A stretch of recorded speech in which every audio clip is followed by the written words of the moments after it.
한 이병의 면회를 간 엄마와 장군인 고모. 그곳에서 그녀들은 멍투성이가 되어버린 아들의 끔찍한 폭행 흔적을 발견합니다. 어이, 박이병. 면회 끝나고 행정반으로 좀 와라. 어젯밤에 교육받은 거 복습 좀 해야지. 가해자 은폐 간부인 최민철 상사가 심지어 가족들이 보는 앞에서 조카를 협박하며 유유히 사라집니다. 준영 이병은 공포에 질려 고개를 숙였습니다. 순간 강철 나비라 불리는 고모 박서윤 중장의 눈빛이 돌변합니다. 그녀는 더 이상 평범한 가족이 아니었습니다. 별 3개 장군, 합동참모본부 정보본부장의 냉정한 얼굴이 드러났습니다. 그녀가 참다 못해 전화를 건 곳은 다름 아닌 합참지휘 통제실이었습니다. 나다. 현 시간부로 육군 3사단 백골부대에 대한 합참 차원의 특별 감찰을 개시한다. 국방부 조사본부와 안보지원사 즉각 기동시켜. 여러분, 오늘도 편안한 시간 보내고 계신가요? 이등병의 절규를 묵살한 썩어빠진 군 지휘 체계를 별 3개의 분노로 단죄하는 피바람 개혁 이야기, 재미있게 시청하시고 내용이 마음에 드셨다면 구독과 좋아요 부탁드리겠습니다. 그럼 철원 백골 부대에서 벌어진 충격적인 이야기 시작하겠습니다. 새까만 어둠이 강원도 철원의 최전방을 집어삼켰다. 3사단 백골 부대가 자리한 이 지역의 밤은 살을 애는 듯한 찬 공기와 삭풍만이 지배했다. 혹한의 땅 백골 부대. 그 이름만큼이나 냉혹하고 무자비한 이등병의 생활은 박준영에게 끊임없는 고통이었다. 준영은 입대한 지 2달, 자대에 배치된 지 2주째였다. 그의 오른쪽 가슴에 달린 계급장, 검은 바탕 위에 하얀 마름모 2개는 그가 이 부대에서 가장 낮은 존재, 이병임을 증명하는 표식이었다. 생활관 안은 20명 남짓한 사내들의 거친 숨소리와 눅진한 땀 냄새, 그리고 짓누르는 계급의 무게로 가득 차 있었다. 생활관의 습도는 높았지만 군기만큼은 철원처럼 얼어붙어 있었다. 준영은 침상 위에서 간신히 몸을 웅크린 채 숨을 쉬고 있었다. 언제 터질지 모르는 시한폭탄, 생활관의 지배자 오진혁 병장의 움직임을 감지하기 위해 온몸의 신경을 곤두세웠다. 오 병장은 상병 2명과 함께 텔레비전을 보고 있었다. 낮게 깔린 뉴스 소리 사이로 오 병장의 낄낄거리는 웃음소리가 마치 사냥개의 울음처럼 날카롭게 들려왔다. 야, 박이병. 낮고 끈적한 목소리가 어둠을 갈랐다. 준영의 심장이 쿵 하고 바닥으로 떨어졌다. 모포 안에서 움찔거리던 준영은 거의 반사적으로 침상을 박차고 내려와 오병장 앞에 섰다. 이병 박준영. 명 받들겠습니다. 관등 성명을 대는 목소리는 떨렸고 그는 오병장의 눈을 감히 마주보지 못하고 바닥에 먼지 더미를 응시했다. 내가 너 부를 때 뭘 쳐다보라고 했냐? 땅바닥에 돈 떨어져 있냐? 오 병장은 텔레비전에서 눈을 떼지 않은 채 손에 쥐고 있던 플라스틱 칫솔을 준영의 머리통으로 던졌다. 딱 소리와 함께 칫솔모가 준영의 귀를 세차게 스쳤다. 죄송합니다.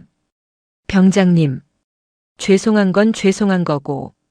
내 눈을 똑바로 보라고 개새끼야. 준영은 필사적으로 오 병장의 번들거리는 눈동자를 마주보았다. 오 병장은 그제야 고개를 돌려 준영을 위아래로 훑어보았다.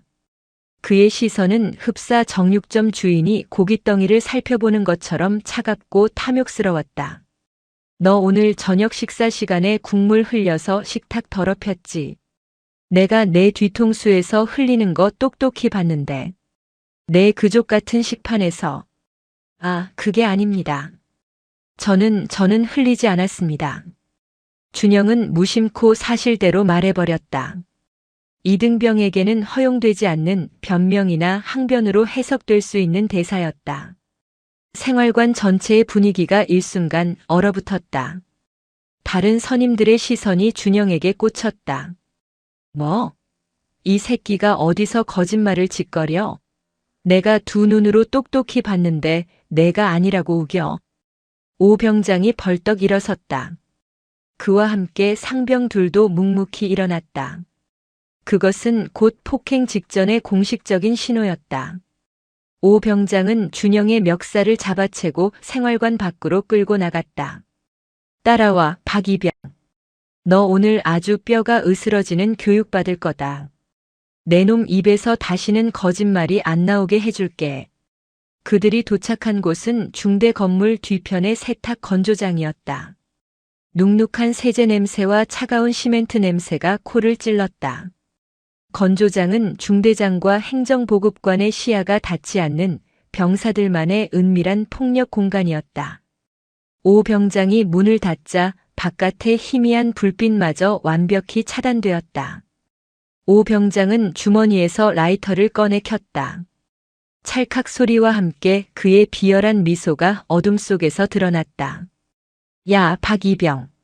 내가 감히 나한테 거짓말을 해? 내가 이 생활관의 왕이야. 내 말이 곧 법이라고 족밥 새끼야. 오 병장의 오른손이 날카로운 소리를 내며 준영의 뺨을 후려쳤다. 짝. 뺨을 후려치는 소리가 건조장 안에 메아리 쳤다. 준영의 고개가 꺾이며 입술 안쪽이 찢어졌다. 입안 가득 비릿한 피맛이 퍼졌다. 정신 안 차려? 군대가 장난이야? 내가 내 계급장 마른 모를 다 떼어버릴 수도 있어. 내가 나한테 대든 죄는 여기서 목숨으로 갚아야 돼. 연이은 발길질이 준영의 복부와 옆구리를 사정없이 강타했다.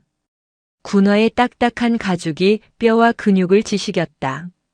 준영은 끄끄거리는 신음과 함께 차가운 시멘트 바닥에 쓰러졌다. 숨이 막혔다. 갈비뼈가 부러지는 듯한 고통이 온몸을 휘감았다. 야, 최상병, 박상병. 얘 오늘 밤 잠 못 자게 만들어줘라. 내일 아침 점호 때 지휘관한테 뭐라고 말할지 대본을 확실하게 외우게 해. 오 병장의 지시에 따라 상병들이 준영의 팔을 잡고 일으켜 세웠다. 준영은 온몸이 부서지는 고통 속에서 눈물과 콧물을 쏟아냈다. 울어. 남자 새끼가 질질 짜. 이 철원 땅의 법칙은 내가 정하는 거야. 내 목숨줄은 내 손에 달렸어. 오 병장은 군화발로 준영의 손등을 지그시 밟았다. 뼈가 으스러지는 듯한 극심한 통증에 준영은 소리 없는 비명을 질렀다. 내일 아침 내 놈 얼굴이 이 모양인 거 누구한테도 말하면 안 돼. 계단에서 굴렀다고 해. 알겠냐? 준영은 고통 속에 고개를 끄덕였다. 그날 밤의 폭행은 준영의 육신뿐만 아니라 군인으로서의 인간성마저 산산조각 냈다. 그가 속한 3사단 백골 부대는 그에게 생지옥 그 자체였다. 다음 날 아침 중대 전체에 기상 나팔 소리가 울려 퍼졌다. 병사들은 일제히 일어나 전쟁처럼 재빠르게 전투복을 갈아입었다. 준영은 밤새 한숨도 자지 못했다. 전신의 격통에 신음이 터져 나왔다. 어젯밤 오 병장에게 맞은 왼쪽 눈은 시퍼렇게 부어올라 제대로 떠지지도 않았다. 준영은 비틀거리며 화장실 거울 앞에 섰다. 거울 속에는 자신이 알던 청년의 모습은 없었다. 그는 모자를 깊숙이 눌러쓰고 서둘러 전투복 상의를 챙겨 입었다. 아침 점호를 위해 연병장으로 나서는 길, 오 병장은 마치 아무 일도 없었다는 듯이 준영의 어깨를 툭 치고 지나갔다. 연기 잘해라, 박이병. 내 목숨줄은 내 입에 달렸어. 진실은 말하지 마. 준영은 주먹을 꽉 쥐었다. 터진 입술이 다시 찢어져 피가 흘렀다. 수많은 병사들 사이에서 그 누구도 준영에게 눈길을 주지 않았다. 아니, 그들은 정확히 알고 있었지만 시선을 마주치지 않으려 애썼다. 방관이 이 부대의 잔인한 규칙이었다. 중대 인원 보고. 중대장 이태준 대위의 우렁찬 목소리가 아침 공기를 갈랐다. 이 대위의 군복 어깨에는 금빛 무궁화 4개가 빛나고 있었다. 그는 곧 있을 연대평가에서 우수 중대 타이틀을 쟁취해야 하는 실적 지상주의자였다.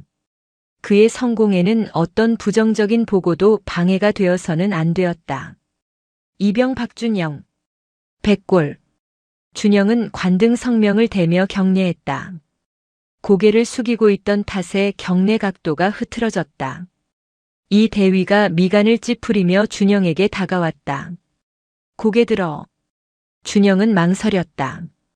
오 병장의 살기 어린 경고가 귓가를 맴돌았다. 고개 들라고. 준영이 천천히 고개를 들었다. 모자챙 아래로 드러난 끔찍한 상처에 중대장의 눈이 커졌다. 연병장에 잠시 정적이 흘렀다. 오 병장은 대열 속에서 보이지 않는 미소를 짓고 있었다. 너 얼굴 왜 이래? 누구한테 맞았어? 준영은 어젯밤 수십 번도 더 연습했던 대사를 내뱉었다. 죄송합니다. 어젯밤 계단에서 발을 헛디뎌 굴러 넘어졌습니다.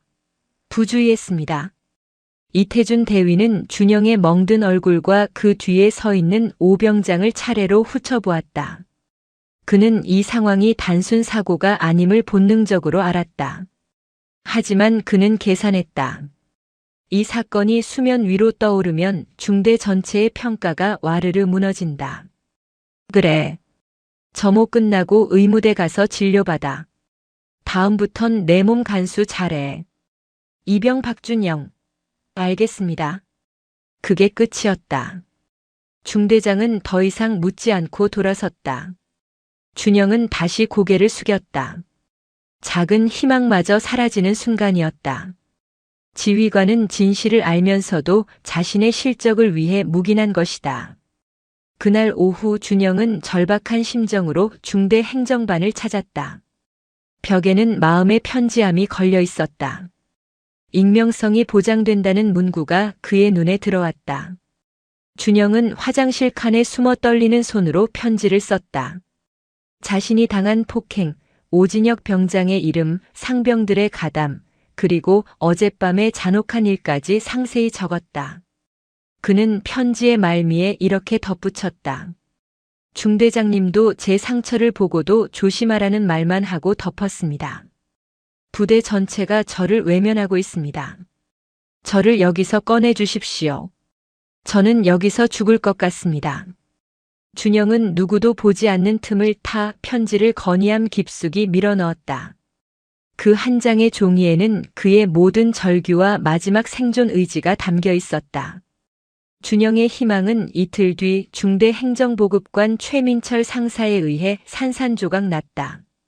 최 상사의 군복 팔에는 금빛 은행잎 4개가 빛나는 상사 계급장이 달려 있었다.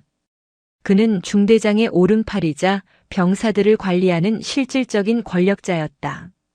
최 상사는 주말 오후 일과를 피해 건의함을 열어보는 것을 습관처럼 여겼다.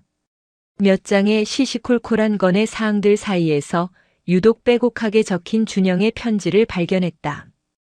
편지를 읽어 내려가던 최 상사의 미간이 굳어졌다. 오진혁 병장 폭행, 중대장 묵인, 군대 폭력. 최 상사는 혀를 차며 자리에서 일어났다. 그는 중대장의 평가를 망치고 싶지 않았다. 이태준 대위의 진급이 곧 자신의 안락한 군 생활을 보장해 줄 것이기 때문이었다. 그는 텔레비전을 보던 오진혁 병장을 불렀다. 야, 오 병장. 너 때문에 내가 귀찮아 죽겠다. 다음 주 연대장님 순시 때 사고 터지면 너만 영창 가는 게 아니라 나랑 중대장님까지 진급물 건너가. 알아서 처리해. 최 상사는 준영의 절규가 담긴 편지를 오 병장에게 건넸다. 네, 상사님. 걱정 마십시오. 쓸데없는 소리 안 나오게 교육 잘 시키겠습니다. 아주 조용히 제대로. 오 병장은 편지를 받아들고는 행정반 뒤편의 소각장으로 향했다.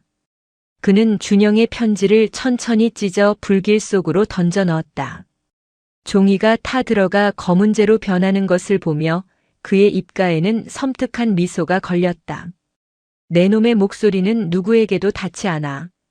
내가 쓴 건 그저 연기처럼 사라지는 쓰레기야. 그날 밤, 준영은 다시 건조장으로 끌려갔다. 이번에는 오 병장 혼자가 아니었다. 그의 일당 상병들뿐만 아니라 다른 생활관의 분대장급 선임들까지 동원되었다. 그들의 분노는 단순한 폭행이 아닌 조직적인 보복의 형태를 띠고 있었다. 야, 박이병. 내가 감히 우릴 찔러? 내가 누군데 감히 중대장님과 행보관님을 건드려? 내가 쓴 편지 내용을 내 뼈에 새겨줄게. 오 병장의 목소리는 분노를 넘어선 살기를 품고 있었다. 준영은 자신이 마지막으로 기댔던 희망이 자신을 더 깊은 나락으로 밀어넣었다는 것을 깨달았다. 편지 내용은 아주 자세하더라. 오진혁 병장이 나를 짐승처럼 때렸다고. 너 오늘 내가 진짜 짐승이 뭔지 보여줄게. 내가 쓴 거 내가 하나도 빠짐없이 내 몸으로 돌려줄게. 이날의 폭행은 이전보다 훨씬 더 잔혹하고 길었다. 준영은 의식을 잃기 직전 자신의 몸에서 피와 섞인 핏물이 흘러나와 차가운 시멘트 바닥에 붉은 웅덩이를 만드는 것을 느꼈다. 갈비뼈를 걷어차이는 고통, 머리가 벽에 부딪히는 충격. 도망칠 곳은 없다는 절망이 그의 뇌리에 깊숙이 박혔다. 그가 다시 희미하게 정신을 차렸을 때 오병장은 그의 귀에 속삭였다. 이제 내가 믿을 건 아무것도 없어. 내 가족도 내 지휘관도 내가 쓴 개 같은 편지도. 너를 살려둘지 아니면 이 철원 땅에 묻어버릴지는 오직 내 마음이야. 내가 군복을 입는 한 넌 내 소유야. 한 달이라는 시간이 지옥처럼 흘러갔다. 박준영 이병의 몸에는 새로운 멍이 아물 틈도 없이 더해졌다. 오진혁 병장과 그 일당의 가혹 행위는 마음의 편지 사건 이후 더욱 노골적이고 잔인해졌다. 준영은 완벽하게 혼자가 되었다. 철원의 겨울은 끝없이 길었고 그의 삶도 끝없이 절망적이었다. 절망적인 시간이 흐르던 어느 토요일 오후 박준영 이병에게 면회 신청이 들어왔다. 부모님과 고모. 준영은 면회실로 향하는 내내 심장이 불안하게 요동쳤다. 이 만신창이가 된 얼굴, 이 죽어버린 눈빛을 어떻게 설명해야 할까? 그는 모자를 깊숙이 눌러쓰고 상처가 남은 턱을 가리기 위해 필사적으로 고개를 숙였다. 면회실 문을 열고 들어섰을 때 어머니는 그의 창백한 안색과 헬쑥해진 모습에 울먹였다. 아버지는 그런 어머니를 달래면서도 아들의 어딘지 모르게 불안해 보이는 태도를 걱정스럽게 바라보았다. 그리고 테이블 끝에 완벽하게 각 잡힌 자세로 앉아있는 한 여성이 있었다. 바로 준영의 고모 박서윤 중장이었다. 준영의 아버지는 평범한 회사원이었지만 그의 하나뿐인 여동생인 박서윤은 다른 길을 걸었다. 그녀는 대한민국 육군의 장성이었다. 그것도 보통 장성이 아닌 수많은 남성 군인들 사이에서 자신의 능력 하나만으로 정점에 오른 현재 합동참모본부 정보본부장 직책을 수행하고 있는 인물이었다. 그녀의 어깨에 빛나는 금빛 별 3개는 면회실의 모든 공기를 압도하고 있었다. 그녀의 군복은 완벽했고 그녀의 시선은 날카로운 레이저 같았다. 고모셨습니까? 백골. 준영은 애써 목소리를 가다듬고 3, 4단의 경례 구호인 백골을 외치며 경례했다. 그의 목소리는 떨렸지만 군인으로서의 마지막 예의였다. 박서윤 중장은 준영의 경례를 받지 않았다. 그녀는 그저 조카를 날카로운 눈으로 응시했다.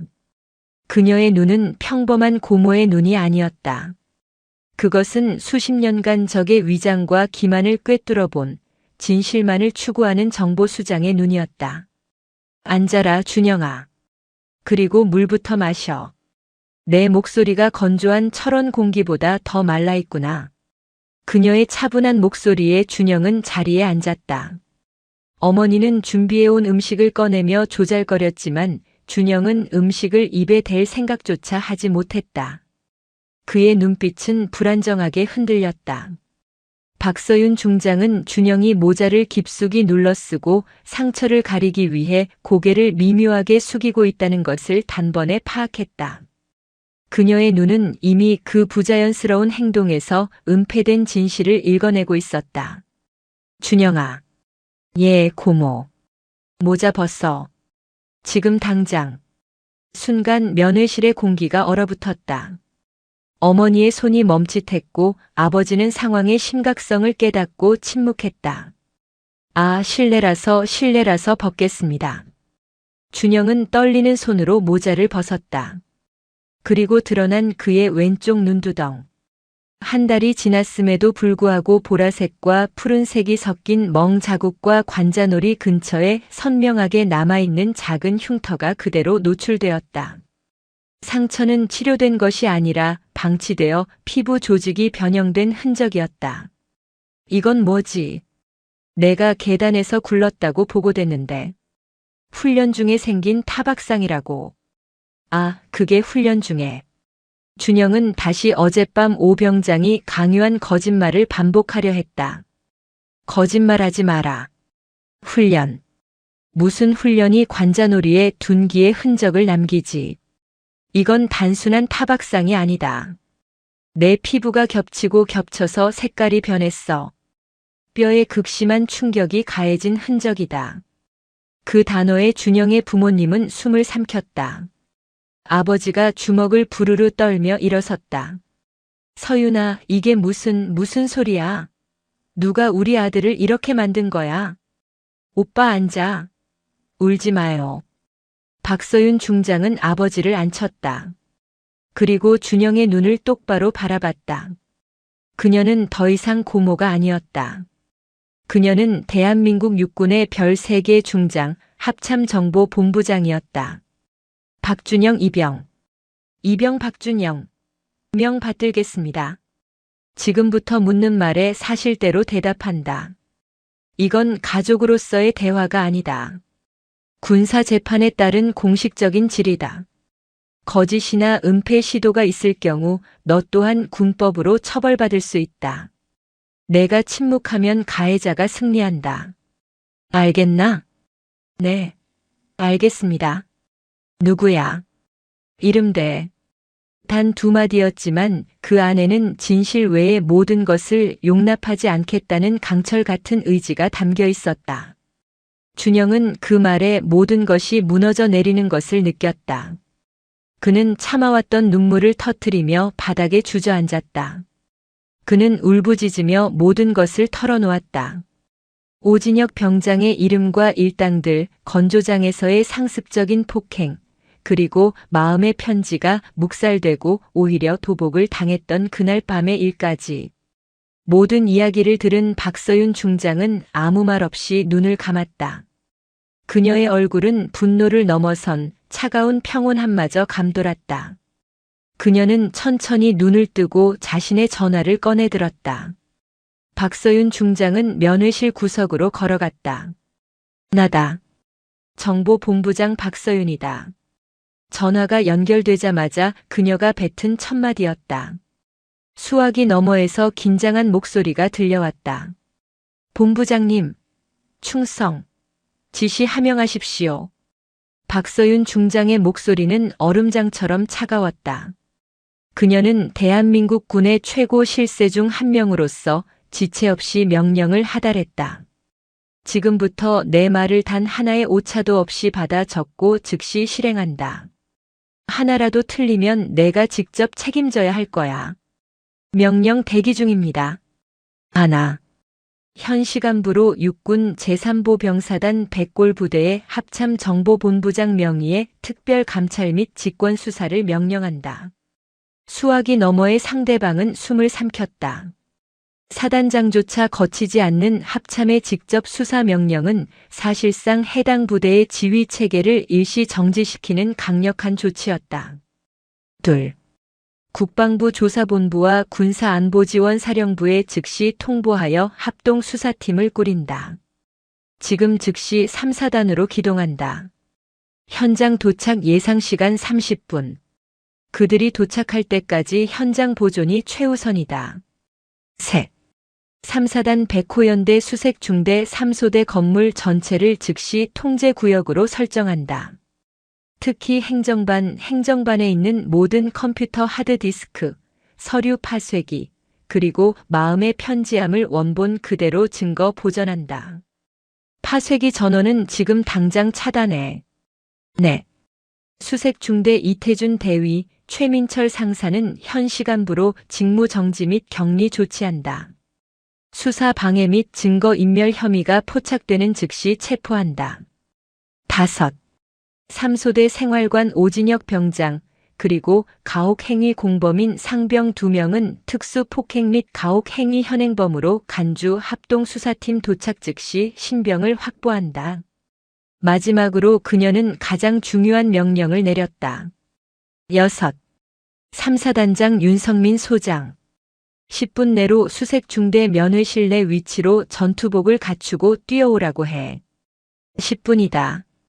단 1초도 늦으면 안 돼. 충성. 본부장님, 즉각 조치하겠습니다. 백골. 전화가 끊겼다. 박서윤 중장은 준영의 부모에게 다가왔다.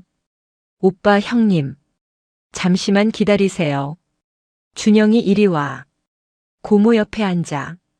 준영은 여전히 떨고 있었지만 별 3개의 거대한 힘이 자신을 보호하고 있다는 것을 직감했다. 박서윤 중장이 전화를 끊은 지 정확히 3분이 지났을 때 3사단 부대 전체에 비상방송이 울려 퍼졌다. 위수령은 아니었지만 그보다 더 살벌한 실제 상황 전파였다. 현 시간부로 3사단 전 부대 통제, 합동참모본부 지시, 전 장병 및 간부 이동 중지. 주말에 평화롭던 면회실은 순식간에 아수라장이 되었다. 위병소의 헌병들이 다급하게 움직였고 면회객들은 혼란에 빠졌다. 모두 면회실 밖으로 나가지 마십시오. 현재 부대 전체가 합동참모본부 지시로 통제되었습니다. 생명에는 지장이 없습니다. 위병소 헌병들이 면회실 문을 걸어 잠갔다. 그들 역시 영문도 모른 채 상부의 지시를 따를 뿐이었다. 그리고 정확히 15분이 지났을 때 중대 건물 쪽으로 요란한 사이렌 소리와 함께 국방부 검은색 세단과 헌병 지프 차량 4대가 굉음을 내며 질주해왔다. 이는 특수 임무를 부여받은 헌병 및 안보지원사 요원들이 긴급 차량을 이용해 고속으로 기동한 결과였다. 이들은 사단 헌병대와는 차원이 다른 국방부 직할의 최정예 수사 요원들이었다. 검은색 특수임무복장의 헌병 특수임무대 대원들이 차량에서 쏟아져 나와 신속하게 중대 건물을 봉쇄했다. 그들은 문을 부수는 대신 정확한 지휘 계통을 통해 행정반 문을 열고 진입했다. 행정반에서 커피를 마시던 최민철 상사는 화들짝 놀라 일어났다. 누구야? 여긴 왜? 국방부 조사본부 합동수사팀이다. 최민철 상사. 직무유기 및 증거인멸 교사 혐의로 직무 정지한다. 지금부터 모든 행동을 통제한다. 최 상사는 영문도 모른 채 수갑이 채워졌다. 동시에 다른 팀이 3소대 생활관으로 진입했다. 오진혁 병장과 그 일당은 텔레비전을 보며 잡담을 나누고 있었다. 그들은 들이닥친 수사관들에게 압도적인 힘으로 순식간에 제압당했다. 뭐야? 이거 안 나? 오 병장이 발악했지만 수사관의 강력한 제압 기술에 명치를 가격당하고 숨을 골랐다. 이 모든 상황이 박서윤 중장이 전화를 끊은 지 정확히 20분 만에 일어난 일이었다. 그리고 정확히 10분이 되기 직전 면회실 문이 거칠게 열렸다. 3사단장 윤성민 소장이 전투복도 제대로 갖춰 입지 못한 채 땀을 뻘뻘 흘리며 뛰어들어왔다. 그의 뒤에는 참모장과 헌병대장이 사색이 된 얼굴로 따라붙었다. 윤 소장의 어깨에는 그의 계급을 상징하는 금빛 별 2개가 빛나고 있었다. 충성. 본부장님. 뭐 어쩐 일로. 윤성민 소장은 자신의 눈앞에 있는 별 3개, 그것도 합참의 실세 중 실세인 정보본부장을 보고 말을 잇지 못했다. 그는 그제야 이 엄청난 군사적 조치가 무엇 때문에 일어났는지 깨달았다. 박서윤 중장은 경례를 받지도 자리에서 일어나지도 않았다. 그녀는 윤 소장을 차갑게 올려다보며 옆에 앉은 준영의 멍든 얼굴을 손가락으로 가리켰다. 윤 소장. 예, 본부장님. 이 아이, 내 조카 박준영 이병이야. 윤성민 소장의 얼굴이 완전히 질렸다. 그리고 이게 윤 소장이 지휘하는 3사단 백골 부대의 현주소고 내 놈들의 썩어빠진 군기가 낳은 결과다. 박서윤 중장은 자리에서 일어났다. 그녀는 윤 소장에게 다가가 그의 가슴팍을 손가락으로 툭툭 쳤다. 사단장이 자기 부대에서 병사 하나가 고문당해 죽어가는 것도 모르고 있었다는 게 말이 되나? 아니면 알고도 실적 때문에 묵인한 건가?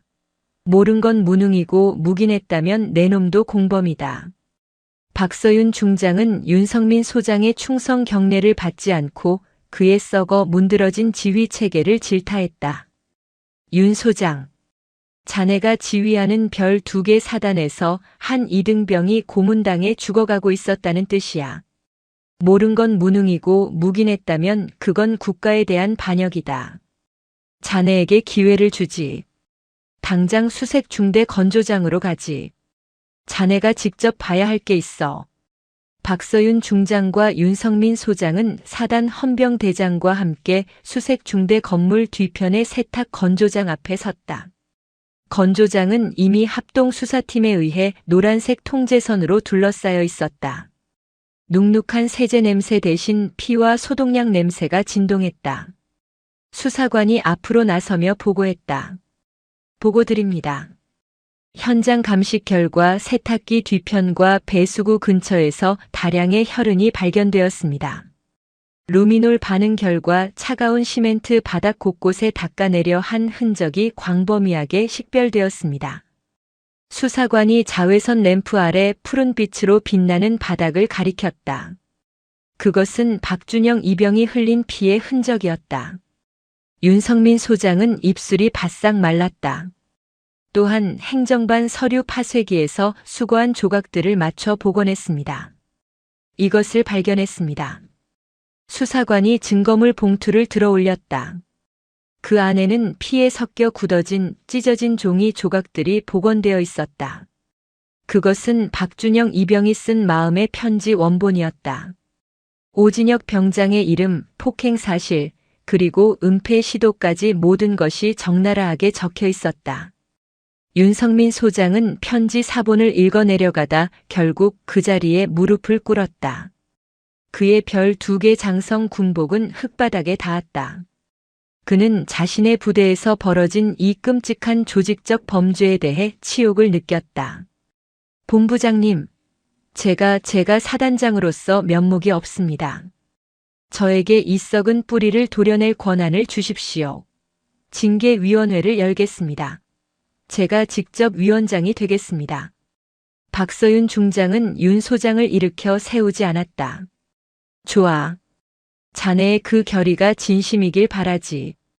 당장 사단장 직권으로 긴급 징계위원회를 소집해. 내가 직접 참관하겠다. 자네의 부하들이 한 병사의 인권을 짓밟고 그것을 조직적으로 은폐한 죄를 이 백골 부대의 모든 장병들이 알아야 해. 3사단 사령부 대회의실은 차가운 정적이 감돌았다. 긴급 소집된 징계위원회는 사단장 윤성민 소장이 직접 위원장을 맡았고 상석에는 합참정보본부장 박서윤 중장이 배석했다. 그녀의 존재 자체가 모든 위원들의 목을 조르고 있었다. 첫 번째는 은폐에 가담한 지휘관들이었다. 이태준 대위, 최민철 상사가 헌병대에 이끌려 수갑을 찬 채 들어왔다. 그들의 계급장, 금빛 무궁화와 은행잎은 이미 빛을 잃었다. 윤성민 소장은 신문을 시작했다. 이태준 대위, 자네는 중대장으로서 소속 병사의 상습적인 구타 및 가혹 행위를 인지하고도 이를 묵살하고 은폐하려 했나? 이 대위는 고개를 숙인 채 변명하려 했다. 하지만 박서윤 중장의 증거 제시에 모든 것이 무너졌다. 최민철 상사가 내 놈의 지시를 받고 마음의 편지를 파쇄했다고 자백했다. 내 놈의 컴퓨터에서는 단순 사고로 축소 보고하라고 지시한 기록이 복원됐어. 내 놈의 진급 점수 때문에 한 병사의 목숨을 버린 거야. 결국 징계 결과가 발표되었다.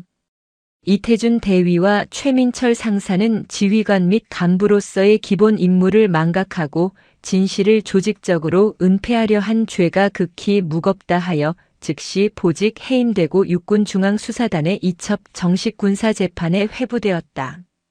그들의 군 생활은 한순간의 잘못된 판단으로 끝이 났다. 다음은 가해자들이었다. 오진혁 병장과 공범 상병들이 죄수복 차림으로 들어왔다. 윤성민 소장은 일말의 동정심도 없이 선고했다. 너희는 군인도 아니다. 너희는 군복 입은 폭력배에 불과해. 너희는 전우를 지켜야 할 손으로 전우를 짓밟았다. 오진혁 병장 일당 3사람은 병역 내 상습 폭행, 가혹 행위, 명령 불복종 등 모든 혐의를 적용받아 육군 교도소에 수감되었다. 또한 남은 복무 기간과 관계없이 불명예 강등 조치가 명해졌다. 그들은 한때 생활관의 왕이었지만 이제 모든 것을 잃고 범죄자로 전락했다. 징계위원회가 끝나고 윤성민 소장은 박서윤 중장 앞에 섰다. 윤 소장, 자네에게 다시 묻지.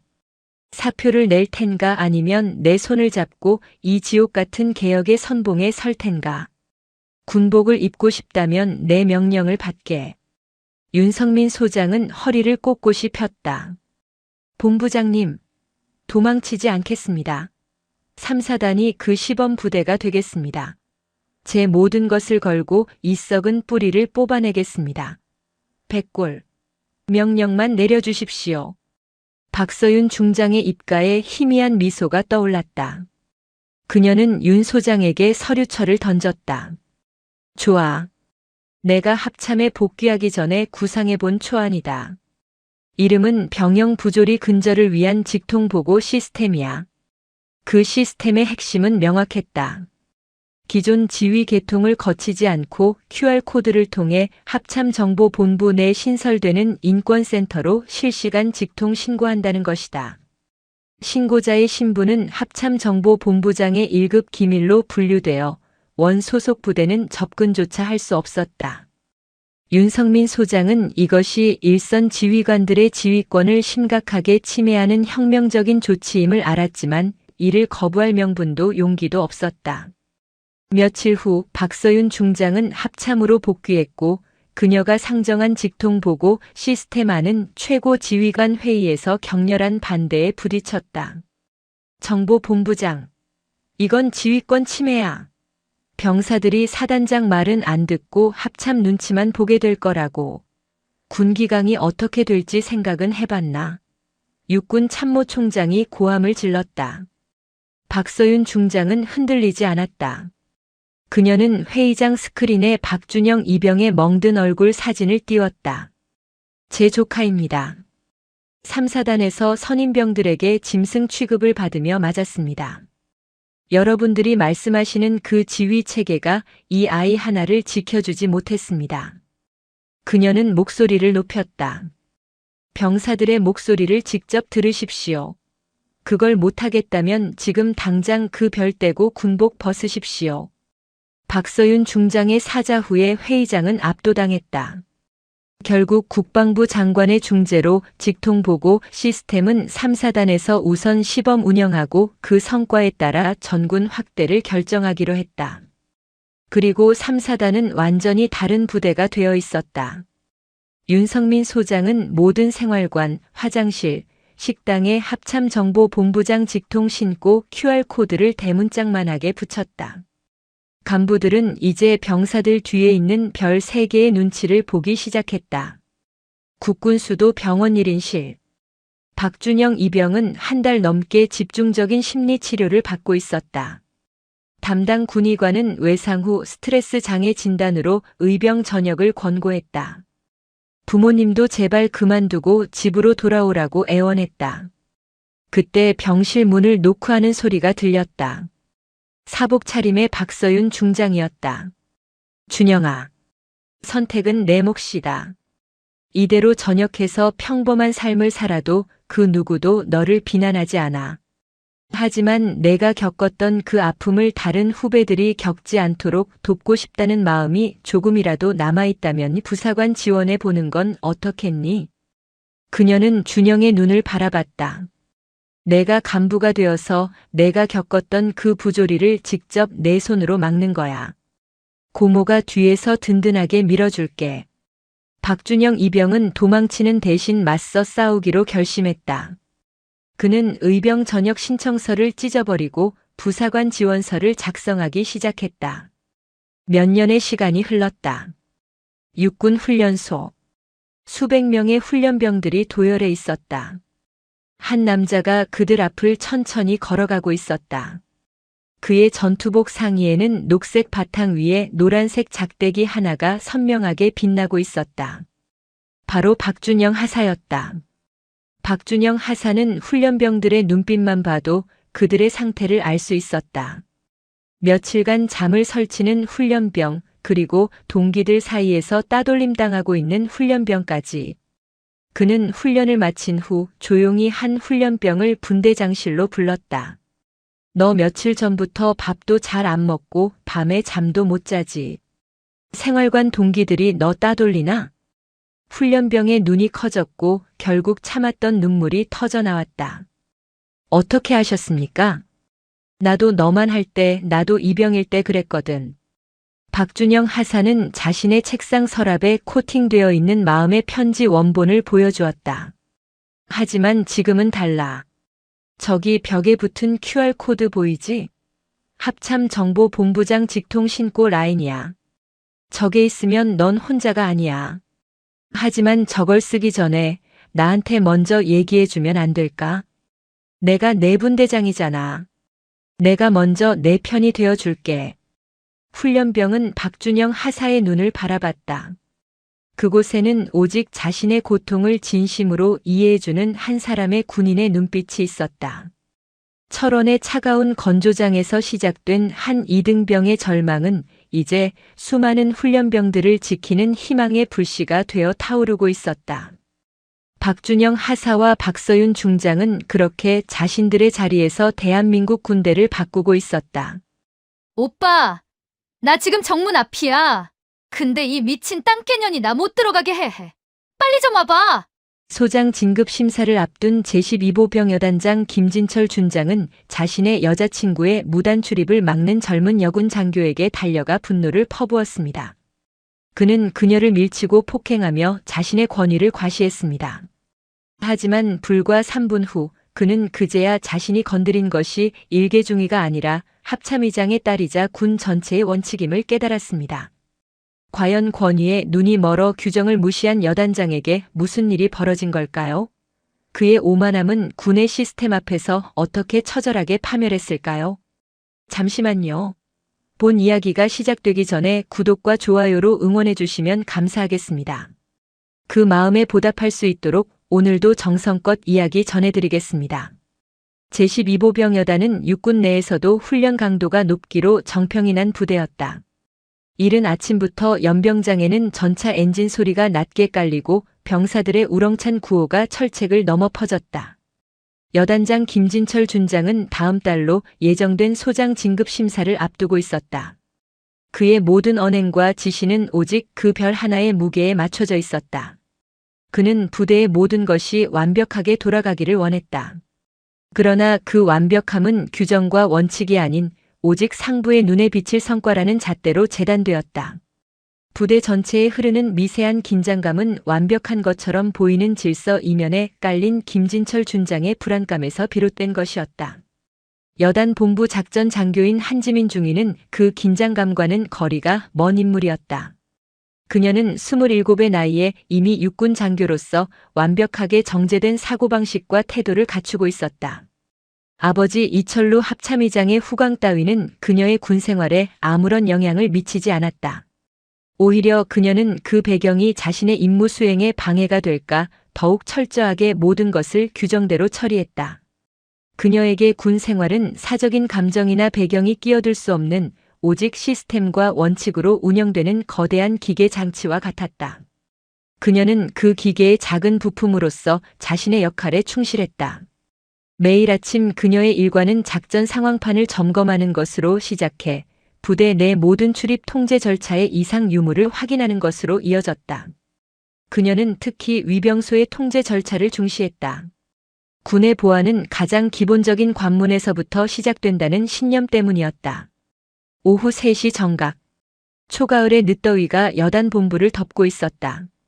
한지민 중위는 위병소 근무 실태를 점검하기 위해 행정부사관 김 상사와 함께 위병소 관제실에 머물고 있었다. 김 상사는 30대 후반의 베테랑 부사관으로 위병소 근무의 잔뼈가 굵은 인물이었다. 그는 한지민 중위의 배경을 알고 있었지만 그녀가 보여주는 FM 정신에 존경심을 가지고 있었다. 바로 그때 요란한 소리를 내며 검은색 외제 스포츠카 한 대가 위병소 차단선 앞에 멈춰섰다. 운전석 창문이 내려가자 짙은 선글라스 아래로 28살 정도의 젊은 여성 유미소의 얼굴이 드러났다. 그녀는 자신의 미모와 함께 김진철 준장과의 사적인 관계가 곧 부대의 최고 권위라고 믿는 인물이었다. 그녀는 위병소 근무자들을 귀찮은 존재로 여겼다. 김 상사가 경례를 올리고 정중하게 말을 건넸습니다. 충성, 신분 확인 및 방문 목적을 말씀해 주십시오. 유미소는 선글라스를 내리며 짜증이 가득한 표정으로 대답했습니다. 오빠 만나러 왔어요. 여단장 오빠. 위에서 연락 안 왔어요? 그녀의 목소리는 이미 부대에 들어와 있다는 듯 위압적이었지만 위병소에는 그녀에 대한 사전 등록이나 방문 요청이 없었습니다. 김 상사는 얼굴색 하나 변하지 않고 규정을 언급했습니다. 죄송합니다. 사전에 등록되지 않은 민간인은 군사보안시설인 부대에 임의로 출입할 수 없습니다. 여단장님께 연락 후 정확한 신분 확인 및 방문 승인을 받아주십시오. 내가 거짓말을 하는 것 같아요? 오빠한테 전화해서 당장 너 잘라버리라고 할까? 김 상사는 여전히 공손했지만 단호했습니다. 김 상사. 군인의 직무는 규정 준수에 있습니다. 사모님께서 여단장님께 직접 연락하시고 승인 절차를 밟아주시길 바랍니다. 저는 규정대로 차단선을 열 수 없습니다. 유미소는 더 이상 시간을 낭비할 수 없다고 판단했습니다. 그녀는 차 안에서 휴대전화를 꺼내 김진철 준장에게 전화를 걸었습니다. 오빠, 나 지금 정문 앞이야. 근데 이 미친 군인이 나를 못 들어오게 해. 나 오빠 못 만나게 막고 고래고래 소리 지른다니까? 빨리 좀 와봐. 그녀의 목소리는 위병소 전체에 울려 퍼졌고 관제실 안의 한지민 중위에게도 명확히 들렸습니다. 한지민 중위는 관제실에서 나와 위병소의 상황을 직접 확인했습니다. 운전석에 앉은 유미소는 격앙된 표정으로 김진철 준장과 통화를 이어가고 있었고 김 상사는 묵묵히 차단선 앞에 서서 자신의 임무를 수행하고 있었습니다.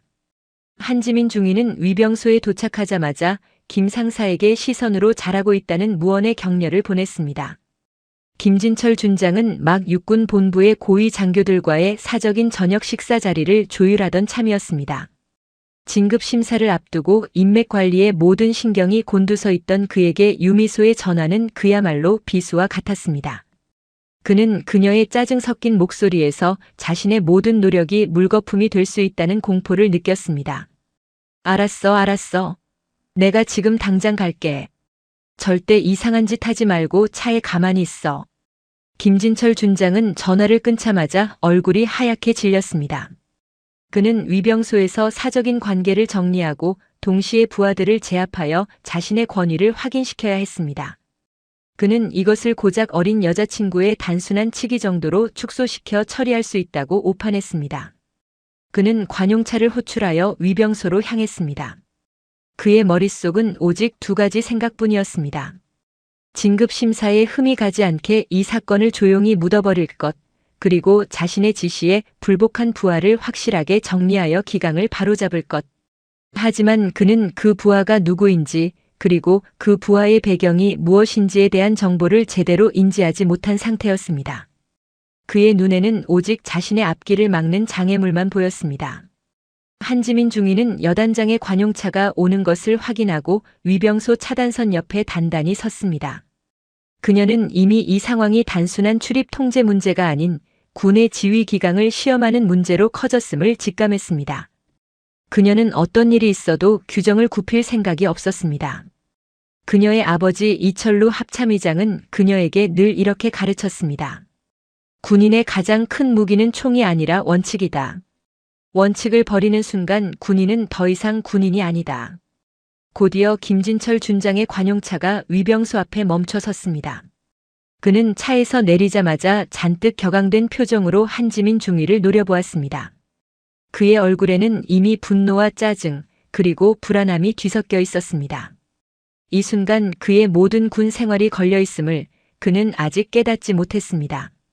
제12보병 여단장 김진철 준장은 관용차에서 내리자마자 위병소의 긴장된 분위기를 몸으로 느꼈습니다. 그의 시선은 곧바로 자신의 여자친구 유미소의 스포츠카와 그 옆에 차단선을 막고 서 있는 한지민 중위에게 꽂혔습니다. 김진철 준장은 얼굴을 붉히며 여자친구에게 잘 보이고 동시에 자신의 지휘 권위를 확립하기 위해 부하 장교를 압박하기로 결정했습니다. 그는 이것이 단순한 소동으로 끝날 수 있다고 믿는 어리석은 판단을 했습니다.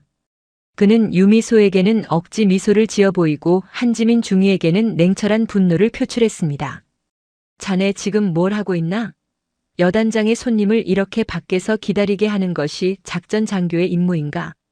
그의 목소리는 쩌렁쩌렁 울렸고 위병소 근무자들은 일제히 얼어붙었습니다.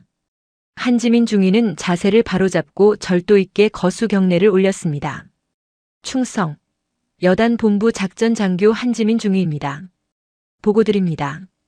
해당 방문 차량은 사전 등록이 완료되지 않았으며 방문 목적 또한 여단장과의 사적 만남으로 명확한 공무 목적이 확인되지 않았습니다. 군사보안시설인 부대의 출입 규정 제4조에 의거 출입 통제를 시행하고 있습니다. 그녀의 보고는 빠르고 정확했으며 규정의 조항까지 명확하게 언급했습니다. 김진철 준장은 한지민 중위의 단호함과 규정 언급에 크게 당황했습니다. 일반적으로 부하들은 그의 불같은 성격과 준장이라는 계급 앞에서 그의 사적인 지시에도 묵묵히 따랐습니다. 하지만 한지민 중위는 그의 권위와 분노를 전혀 두려워하지 않는 것처럼 보였습니다. 지금 나에게 규정을 가르치겠다는 것인가? 이 부대의 규정은 누가 정하는가? 바로 내가 정하는 것이다. 내가 허가하면 출입이 가능한 것이지 자네가 나설 자리가 아니다. 그는 유미소가 차 안에서 이 모든 광경을 지켜보고 있음을 알고 더욱 목소리를 높였습니다. 유미소는 창문을 내리고 김진철 준장을 향해 소리쳤습니다. 오빠, 저 미친년 당장 치워. 나 지금 너무 열받았어. 유미소의 외침은 김진철 준장의 이성을 완전히 마비시켰습니다. 그는 진급 심사보다 여자친구의 기분을 맞추는 것이 급선무라고 착각했습니다. 그는 한지민 중위에게 한 걸음 더 다가섰습니다. 한중위, 나는 지금 여단장으로서 공식적인 지시를 내리고 있다. 당장 차단선을 열고 이 차량을 통과시켜. 나의 지시를 거부하는 것은 항명에 해당함을 명심해. 그의 목소리는 협박과 분노가 뒤섞인 이미 사적인 감정으로 가득 찬 것이었습니다. 한지민 중위는 눈을 피하지 않았습니다. 죄송합니다, 여단장님. 그러나 군의 모든 지시는 규정과 법률에 근거해야 합니다. 여단장님의 현 지시는 공무 목적이 불분명한 민간인에게 군사시설을 개방하라는 것으로 군사보안 규정 제2조를 명백히 위반합니다. 그녀가 다시 한번 규정을 언급하자 김진철 준장의 뇌는 폭발했습니다. 그는 진급 심사의 압박감, 유미소에게 보여야 할 권위, 그리고 자신의 명령을 정면으로 거부하는 부하에 대한 분노가 뒤섞여 이성을 잃었습니다. 그는 이 부대가 자신의 왕국이라고 여겼고 왕의 명령을 거부하는 부하를 용서할 수 없었습니다. 내가 감히 지금 누구 앞에서 항명을 하는가?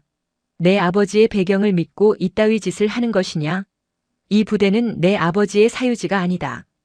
그는 합참의장의 딸이라는 배경을 언급하며 한지민 중위의 정당한 임무 수행을 사적인 이유로 폄하했습니다. 한지민 중위는 이 말이 자신을 향한 마지막 경고이자 이 상황을 되돌릴 수 없는 선을 넘는 발언임을 알았습니다. 그녀는 김진철 준장을 응시하며 단호하게 대답했습니다. 제 배경은 중요하지 않습니다. 저는 작전 장교로서 제 임무를 수행할 뿐입니다. 위병소 통제 규정은 저에게 주어진 군인의 의무입니다. 김진철 준장은 유미소의 조롱 섞인 시선과 부하들의 침묵 속에서 자신의 권위가 무너지고 있음을 느꼈습니다. 그는 더 이상 말을 섞을 필요가 없다고 판단했습니다. 그는 가장 원시적이고 폭력적인 방식으로 자신의 권력을 행사하기로 마음먹었습니다. 이 순간의 행동이 자신의 인생을 완전히 끝장낼 것이라는 사실을 모른 채 말입니다. 그는 주먹을 꽉 쥐고 한지민 중위에게 달려들었습니다. 비켜. 당장 내 눈앞에서 사라져. 그의 분노는 폭력으로 표출되었습니다. 그는 한지민 중위의 오른쪽 어깨를 온 힘을 다해 밀쳤습니다. 한지민 중위는 순간적으로 균형을 잃고 비틀거리며 차단선 옆에 콘크리트 구조물에 부딪혔습니다. 그녀의 오른손에 들고 있던 상황 기록판이 바닥에 떨어지며 요란한 소리를 냈습니다. 위병소는 충격적인 침묵에 휩싸였습니다. 유미소는 자신의 남자친구가 자신의 명령을 거부한 부하에게 직접 폭력을 행사하는 모습에 쾌감을 느꼈습니다. 그녀는 차창 밖으로 얼굴을 내밀고 승리감에 찬 목소리로 김진철 준장을 부추겼습니다. 잘했어, 오빠. 저런 미친년은 당장 군복 벗겨야지. 하지만 유미소의 외침은 곧 이어질 한지민 중위의 행동 앞에서 무의미해졌습니다. 한지민 중위는 바닥에 떨어진 상황 기록판을 줍는 대신 허리에 찬 무전기의 송신 버튼을 눌렀습니다. 그녀의 손은 전혀 떨리지 않았습니다. 관제실 내부에서 이 모든 상황을 지켜보고 있던 김 상사는 공포에 질려 입을 다물지 못했습니다.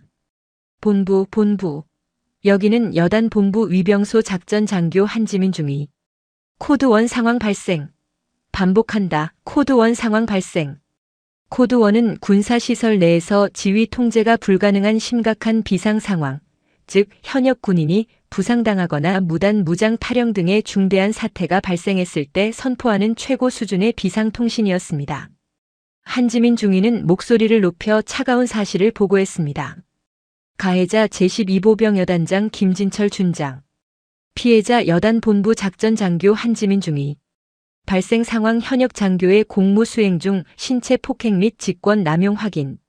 현재 피해자는 부대 출입 규정 통제 임무 중 가해자에게 어깨 폭행을 당함. 가해자는 민간인의 부대 무단 출입을 강요하며 지휘권을 사적으로 남용했음. 현 시간부로 여단장 김진철 준장은 지휘권 행사가 불가능한 상태로 판단. 헌병대 지금 즉시 위병소로 출동 바람. 헌병대 지금 즉시 출동하라. 이상. 그녀의 보고는 김진철 준장의 모든 것을 일거에 무너뜨리는 사형 선고였습니다. 그녀는 자신의 아버지 이철루 합참의장에게 전화하는 대신 오직 군 내부 시스템을 통해 가장 공식적이고 가장 잔인하며 그 어떤 변명도 통하지 않는 방식으로 이 사건을 기록하고 공론화했습니다. 김진철 준장은 한지민 중위의 무전을 듣는 순간 자신의 귀를 의심했습니다. 코드 1 상황. 그것은 단순한 싸움이 아닌 군 전체를 뒤흔들 중대한 사건이 발생했다는 의미였습니다. 더욱이 자신이 그 가해자로 공식적으로 기록되고 지휘 불능 상태로 보고되었다는 사실에 그는 온몸에 피가 식는 것을 느꼈습니다. 그는 창백하게 질린 얼굴로 한지민 중위를 노려보았습니다. 내가 감히, 내가 지금 무슨 짓을 했는지 아는가? 한지민 중위는 김진철 준장을 향해 천천히 돌아섰습니다. 그녀의 눈빛은 이미 부하 장교의 눈빛이 아니었습니다. 그것은 원칙을 무너뜨린 죄인에게 심판을 내리는 차갑고 단호한 감찰관의 시선이었습니다. 여단장님, 저는 제 임무를 수행했을 뿐입니다. 귀관은 군사보안시설 내에서 현역 군인을 폭행했습니다. 이는 군형법 제52조 군인 등 폭행죄에 해당하며 지휘권을 사적으로 남용했습니다. 이 모든 사실은 현재 녹음되어 상급 부대 지휘망에 기록되었습니다. 그녀는 김진철 준장에게 돌이킬 수 없는 현실을 상기시켰습니다. 유미소는 상황이 심각하게 돌아가고 있음을 깨달았습니다. 그녀는 차에서 뛰쳐나와 김진철 준장에게 다가갔습니다. 오빠, 이 미친년이 뭐라고 짓거리는 거야? 당장 헌병대에 전화해서 얘를 잡아 넣으라고 해. 김진철 준장은 유미소의 비명을 듣고도 아무것도 할 수 없었습니다. 그는 자신의 다리가 장군 계급장의 무게를 이기지 못하고 그 자리에 얼어붙는 것을 느꼈습니다. 그의 진급 심사는커녕 그의 군 생활 전체가 방금의 폭력 한 번으로 끝장났다는 본능적인 깨달음이 그의 뇌를 마비시켰습니다. 그는 차단선 옆에 콘크리트 벽을 짚고 겨우 몸을 지탱했습니다. 5분 뒤 요란한 사이렌 소리와 함께 여단 헌병대 순찰차 2대가 위병소에 급정거했습니다. 헌병대장 박상훈 소령은 상황 보고를 듣고 달려와서 이 지옥 같은 광경을 목격했습니다. 헌병대장의 얼굴은 사색이 되었습니다. 그는 여단장 김진철 준장 그리고 합참의장의 딸인 한지민 중위 사이에서 벌어진 이 사건이 단순한 여단 차원의 문제가 아님을 직감했습니다. 헌병대장 박상훈 소령은 김진철 준장에게 달려갔습니다. 여단장님 충성. 박상훈 소령입니다. 보고드립니다. 현재 코드 1 상황으로 통보받았습니다. 여단장님의 현장 지시가 필요합니다. 김진철 준장은 박상훈 소령을 응시했지만 그의 눈은 초점을 잃었습니다. 그는 고통스러운 신음소리와 함께 더듬거리며 말했습니다. 박소령, 자네가 잘 처리하게. 나는 잠시 자리를 비우겠네. 이것은 지시가 아닌 책임 회피의 비겁한 외침이었습니다. 그는 위병소 옆의 휴게실로 비틀거리며 도망쳤습니다. 그의 군인으로서의 모든 권위는 위병소 바닥에 처참하게 부서져 내렸습니다. 헌병대장 박상훈 소령은 여단장 김진철 준장의 비겁한 책임 회피를 목격하고 깊은 한숨을 내쉬었습니다. 그는 상황을 수습할 지휘관의 부재 속에서 오직 규정만이 유일한 답임을 알았습니다. 그는 헌병대 부하들에게 단호하게 지시했습니다. 현재 시간부로 위병소 전체를 사건 현장으로 통제한다. CCTV 영상과 모든 통신 기록을 즉시 확보하고 가해자와 피해자를 분리 조치한다. 피해자부터 먼저 진술을 확보한다. 박상훈 소령은 한지민 중위에게 다가갔습니다. 한중위, 충성, 헌병대장 박상훈 소령입니다. 몸은 괜찮으십니까? 여단 의무대에 연락하여 상태를 먼저 확인하시죠. 한지민 중위는 그의 제안을 단호하게 거절했습니다. 괜찮습니다, 소령님. 저는 지금 이 자리에서 벗어나지 않겠습니다. 폭행 흔적의 사진 체증과 공식 진술서 작성이 완료되기 전까지는 현장을 이탈하지 않는 것이 원칙입니다. 저는 현장에서 가해자의 직권 남용과 폭행 사실을 명확히 진술하겠습니다. 그녀의 침착함은 박상훈 소령에게 깊은 압박감을 주었습니다. 그녀는 감정에 호소하는 대신 오직 규정과 절차만을 요구했습니다. 헌병대 부사관들이 즉시 사진기를 들고 한지민 중위의 어깨 부위와 주변 상황을 상세히 촬영했습니다. 유미소는 상황이 심각하게 돌아가고 있음을 깨닫고 분노했습니다. 그녀는 박상훈 소령에게 달려들었습니다. 당신 뭐야? 당신 지금 나랑 내 남자친구한테 이러는 거야? 당장 저 여자를 감옥에 쳐넣어. 얘가 나한테 욕을 하고 무단으로 길을 막았어. 박상훈 소령은 유미소에게 경고했습니다. 사모님, 현재 여단장님은 사건의 이해 관계자로 간주되어 지휘 권한이 정지된 상태입니다. 그리고 사모님은 현역 군인을 폭행한 현행범입니다. 수사에 불필요한 협조를 중단해 주십시오. 그렇지 않으면 공무집행 방해 혐의가 추가될 수 있습니다. 당신도 잘릴 줄 알아. 내가 누군 줄 알고 이래. 당장 내 남자친구한테 전화해서 너 당장 옷 벗으라고 할 거야. 그녀는 위병소 전체를 시끄럽게 만들었습니다. 박상훈 소령은 더 이상 시간을 지체할 수 없었습니다. 그는 헌병대 부사관 한 명에게 유미소를 관제실로 분리 조치하고 그녀의 신분을 정확히 확인하도록 지시했습니다. 그리고 그는 관제실 구석에서 떨고 있던 위병소 근무 부사관 김 상사에게 다가갔습니다. 김 상사.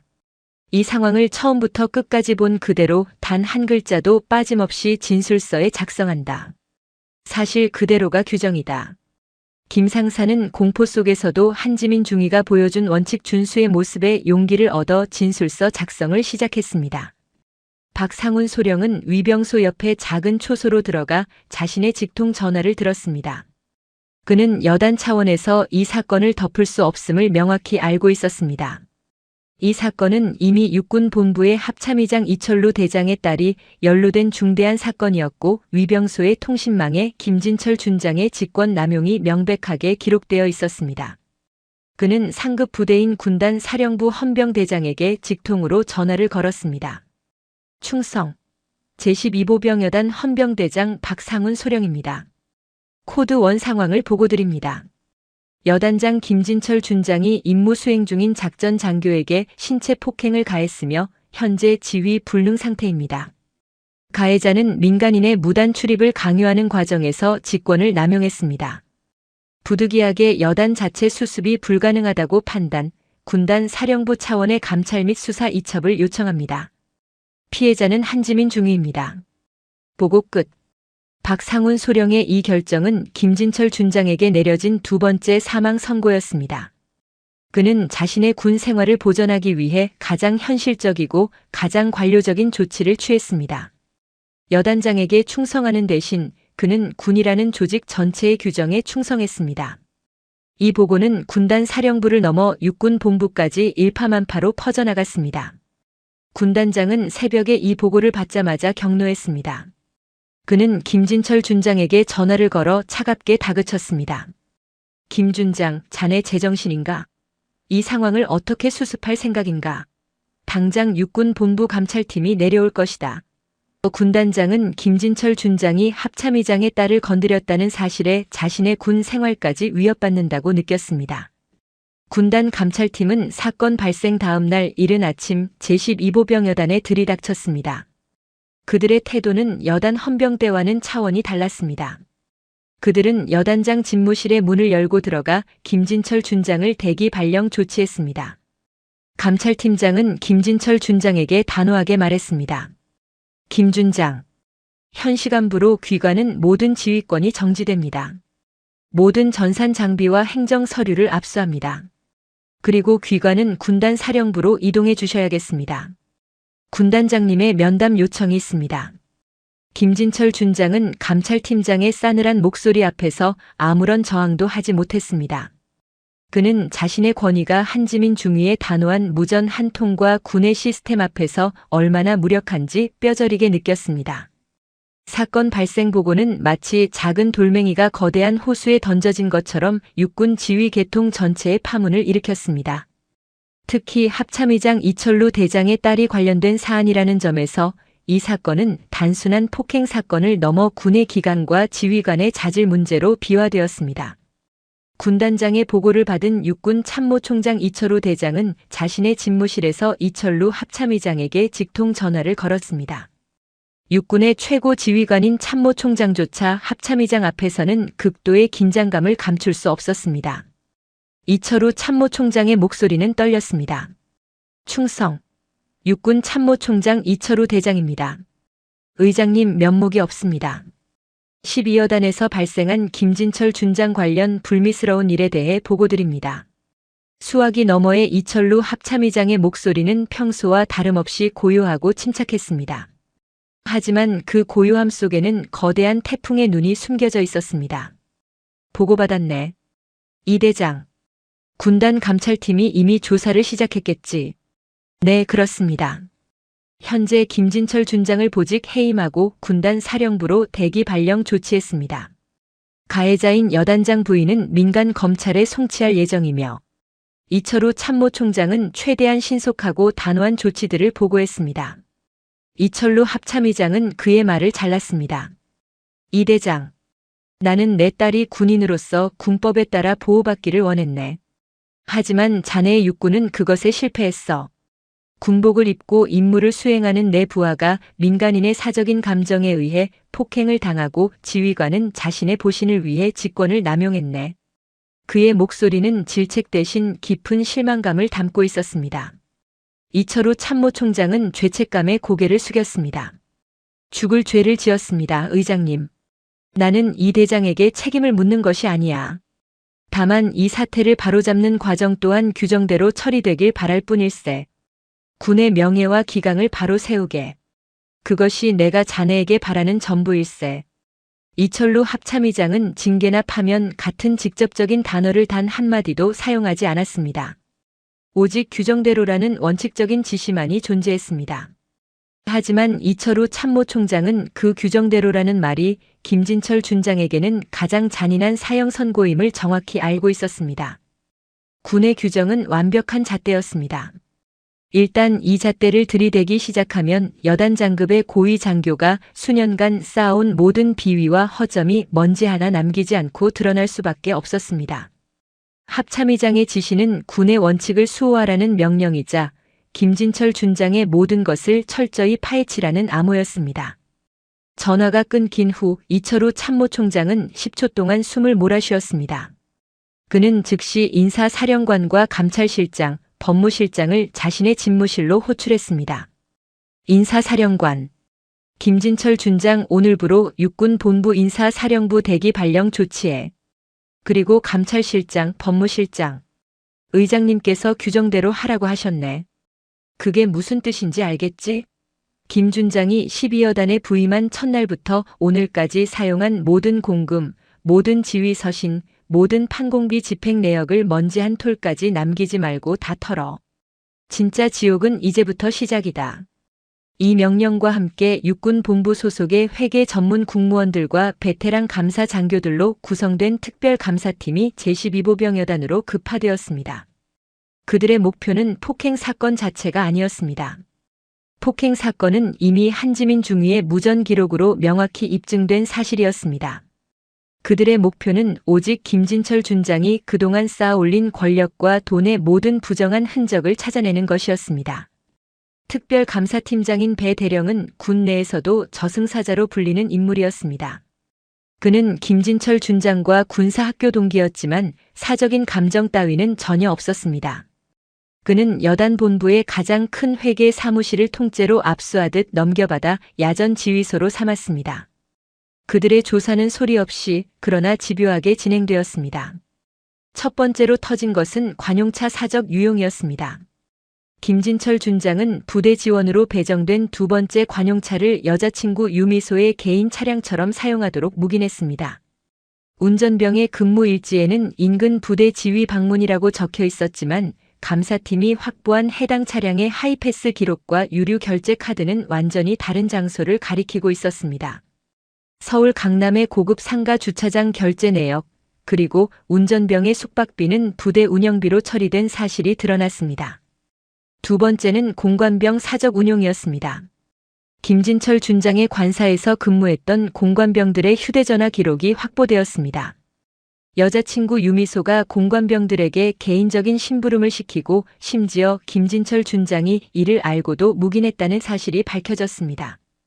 공관병들은 유미소의 명품 가방 관리나 심부름까지 해야 했습니다. 세 번째는 부대 복지 기금 횡령 의혹이었습니다. 장병들의 복지를 위해 쓰여야 할 돈이 김진철 준장과 유미소의 사적인 파티 비용으로 흘러들어간 정황이 포착되었습니다. 장병 체육대회 경품 명목으로 결제된 수백만 원짜리 영수증이 실제로는 유미소가 주최한 사교 모임의 최고급 호텔 음식 비용으로 사용된 사실이 영수증 발행 시간 차이를 통해 명백하게 드러났습니다. 김진철 준장의 권력은 이미 부대의 공금까지 탐하는 지경에 이르렀던 것입니다. 김진철 준장은 자신의 군 생활이 통째로 뜯겨나가는 동안 육군 본부 인사사령부의 대기 발령 장교 사무실로 매일 출근해야 했습니다.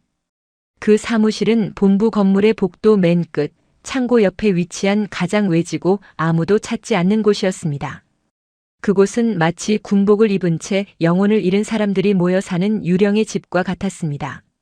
그 방에는 그와 같이 사고를 치고 보직 해임된 다른 대령, 중령들이 유령처럼 앉아 있었습니다.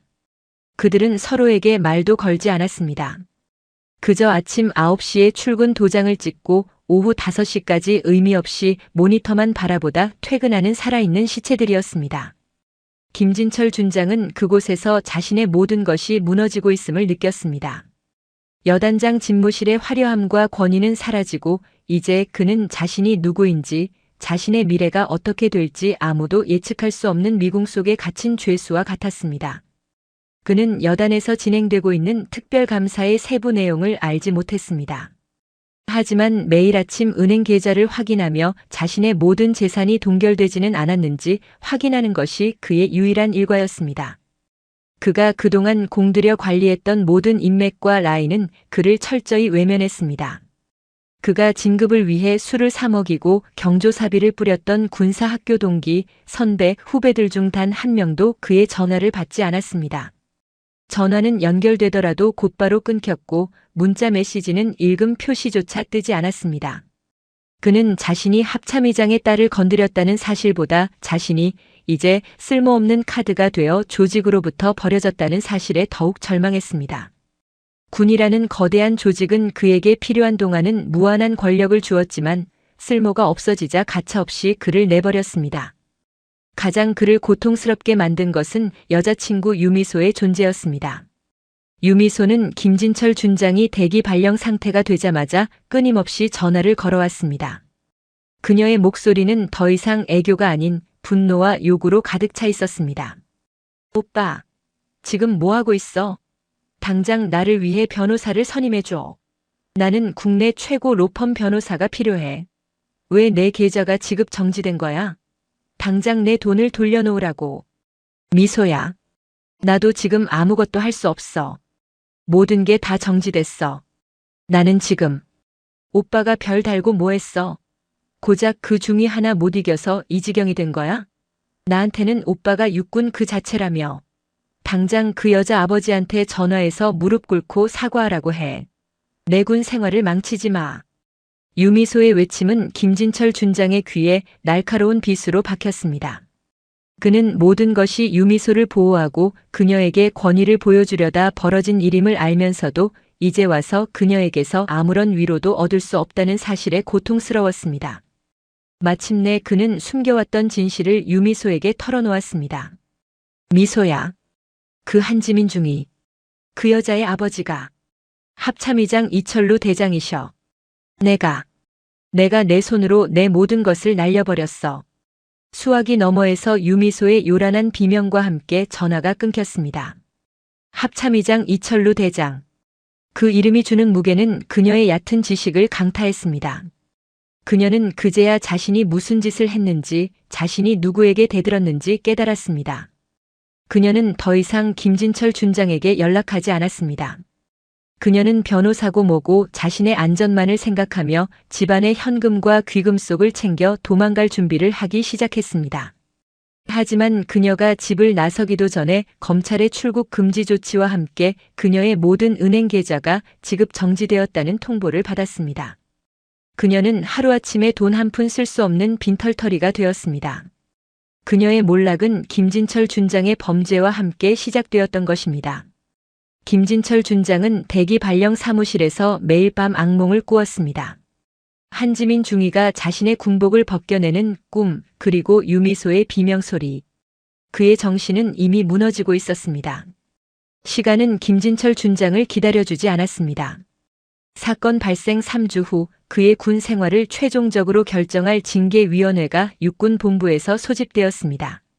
징계위원회는 육군 참모총장의 명령과 합참의장의 규정대로라는 지시에 따라 가장 엄격하고 냉혹한 잣대를 들이댔습니다. 위원회에는 인사사령관, 감찰실장, 법무실장 등 육군의 고위 장교들이 참석했습니다.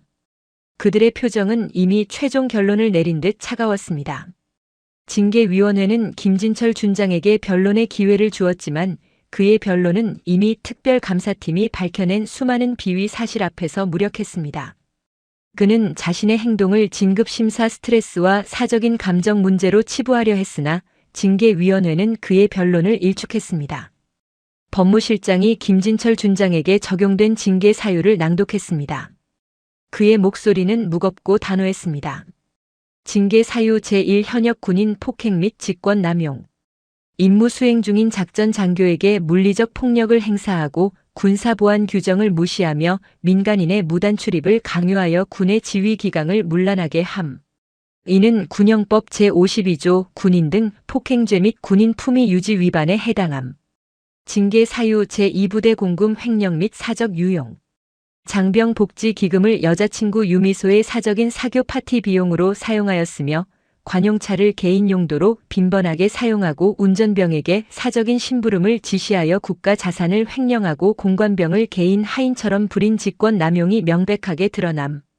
징계 사유 제3 지휘관의 직무유기. 코드 원 상황 발생 시 현장에서 지휘권을 포기하고 도피하여 사태를 악화시켰으며 사후 수습 노력 없이 상급 부대의 책임을 전가하는 무능함을 보임. 이는 지휘관으로서의 자격 상실에 해당함.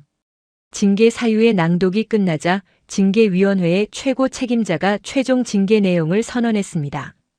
위원회는 김진철 준장의 군 생활 전체를 부정하고 그가 가장 두려워했던 방식으로 몰락시키기로 결정했습니다. 징계심의 결과 피징계자 육군 준장 김진철은 위와 같은 중대한 징계 사유가 모두 인정되며 특히 군의 근간인 지휘기강을 무너뜨린 점을 엄중히 고려함. 이에 본 위원회는 피징계자 김진철에게 파면 및 강등을 명한다.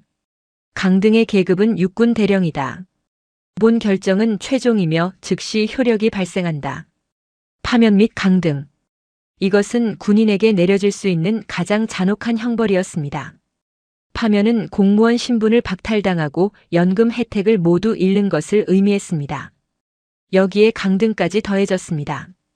그는 달았던 별 하나를 떼고 무궁화 3개짜리 대령 계급장으로 돌아가야 했습니다. 그의 모든 권위와 명예는 한순간에 사라졌습니다. 그는 준장 연금조차 받지 못하는 초라한 대령 신분으로 군에서 쫓겨나게 되었습니다. 김진철 준장은 징계위원회에 참석하여 자신의 파면 및 강등 통보를 듣는 순간 그 자리에 주저앉았습니다. 그의 얼굴은 피 한 방울 없는 백지장처럼 창백했습니다. 그는 눈물도 흘리지 못했습니다. 그저 자신의 귀를 의심하는 듯 입술을 파르르 떨 뿐이었습니다. 그는 자신의 인생 전체가 하나의 거대한 허영이었음을, 그리고 그 허영이 원칙 앞에서 얼마나 쉽게 무너질 수 있는지를 깨달았습니다.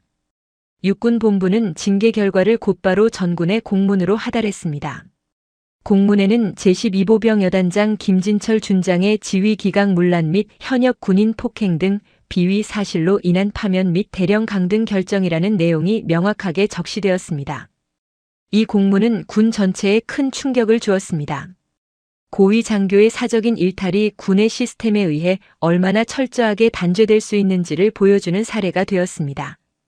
김진철 준장은 징계 결정 후 사령부 건물 밖으로 나와 햇볕 아래에 섰습니다. 그는 군복을 벗고 일반 사복을 입은 자신의 모습을 상상할 수 없었습니다. 그는 군복이 곧 자신의 몸의 일부였고 계급장이 자신의 영혼이었기 때문입니다. 하지만 이제 그 모든 것을 강제로 벗어야 했습니다. 그의 몰락은 단순히 개인의 비극이 아닌 군이라는 거대한 조직이 스스로 정화작용을 시작했음을 알리는 신호탄이었습니다. 그가 그토록 원했던 별은 영원히 그의 손이 닿지 않는 곳으로 사라졌습니다.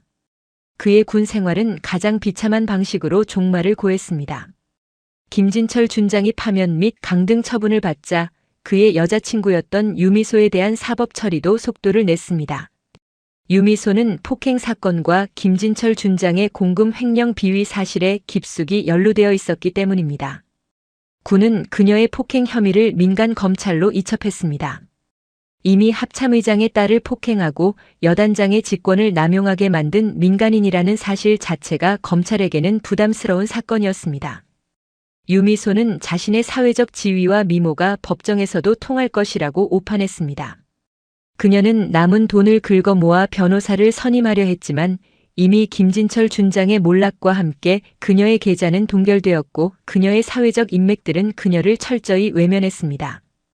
그녀와 함께 사교 모임을 즐기던 상류층 여성들은 그녀가 군인의 기강을 무너뜨린 천박한 여자라는 소문과 함께 그녀를 손절했습니다. 그녀는 하루아침에 모든 것을 잃은 고립된 존재가 되었습니다. 민간 법원에서 열린 1심 재판에서 유미소는 폭행 혐의에 대해 유죄를 선고받았습니다.